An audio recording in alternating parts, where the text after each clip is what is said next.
Hello guys, may meron ako unboxing ngayon. iPad 7th generation. Ngayon lang siya dumating. Galing sa Best Buy. Okay, buksan na natin. Talagang matagal ko siyang hinintay.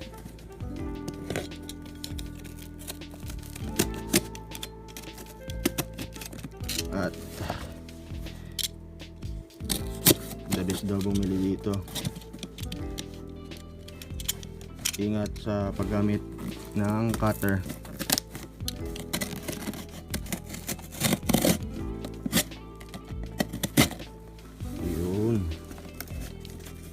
Yun oh. Wow! Talagang matindi. Ay, nasa galing pala. Yun oh. iPad 7th generation.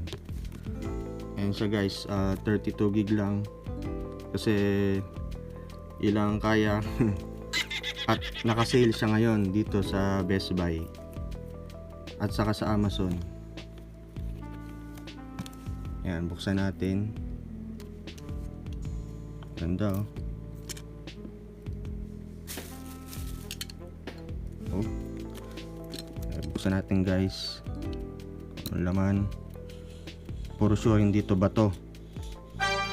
Hindi to sa ibang lugar.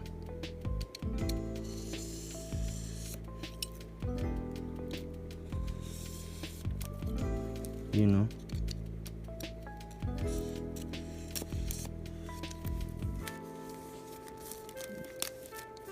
Yun.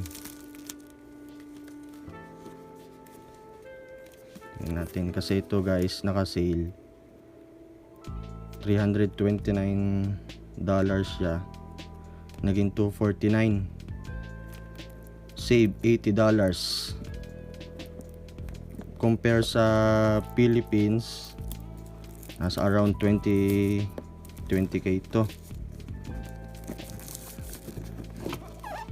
Malaki na save ko. Ayan o guys, bagong bago. Wow! Ayan guys, space gray. Parang black na din siya. Ayan.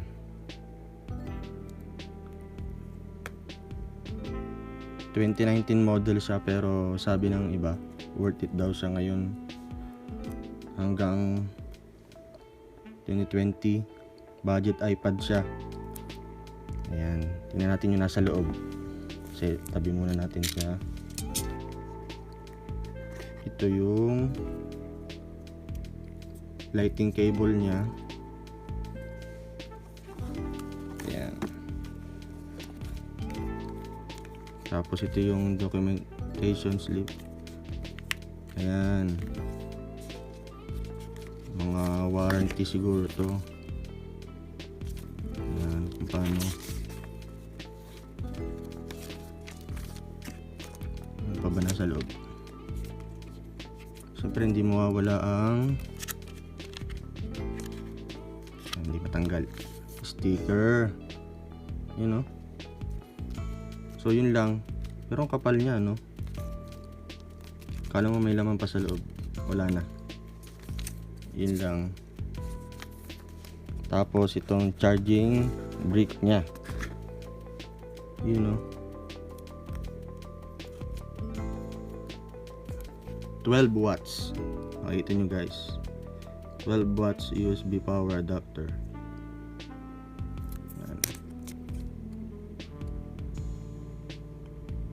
Okay, yan. So, wala siyang kasamang headset or anything. Yun lang, charger niya. Saka sticker, documentation.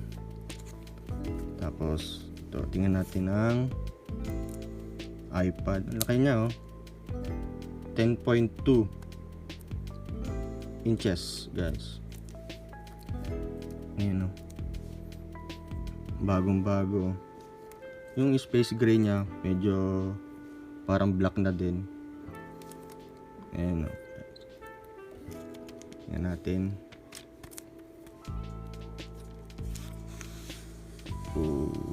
Ooh.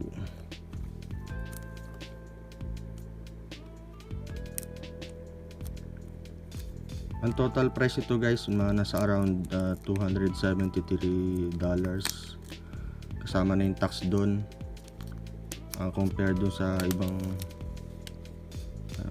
mas talagang laking mura niya. Ayan guys, so try natin buksan.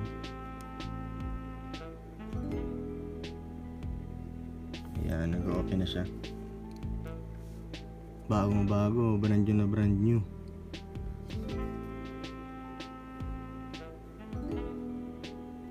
Kasi kaya ako siya pinili, maganda daw ang iPad na to, mura na, mabilis pa, optimize pa yung mga apps niya, saka yung pang games ayos din. So tatry natin yan sa next video ko, sa full review. Ito unboxing lang to para makita nyo yung kung ano yung nasa loob niya, nasa labas. By the way guys, bumili din ako ng pang cover niya, yung case niya. Ito siya guys, mas nauna siyang dumating. Ayan, ito nasa around $15. Yan, nakalagay siya. Tapos yung yan.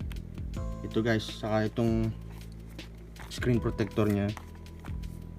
Ayan, ito may guide to, ibig sabihin yung parang madali siya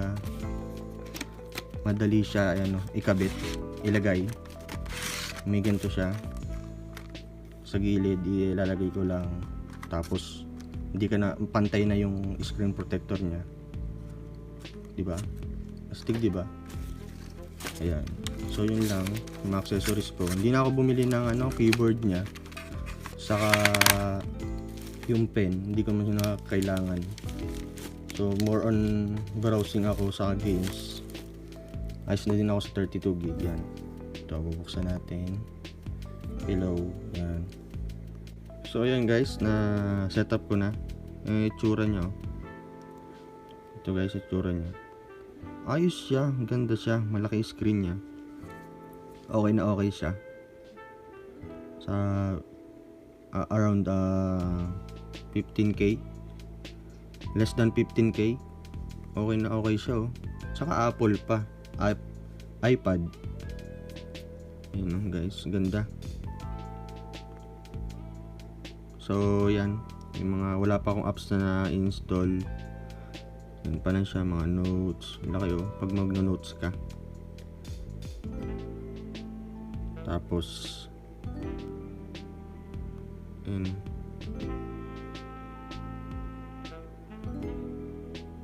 ayos, diba? App Store, yan, setup ko pa lang, lalagyan ko pa lang yung account ko So yun guys, that's all for the unboxing, and for the next review, it's the full review of the iPad. Yan, ilalagay ko yung mga camera niya, kung paano siya kung malinaw siya, kung okay siya, selfie niya, pang games siya, try ko install ng mobile games, Mobile Legends, yan, mga ganan, Ragnarok, yung mga sikat na laro ngayon na high end, PUBG, Call of Duty. So guys, thank you, bye.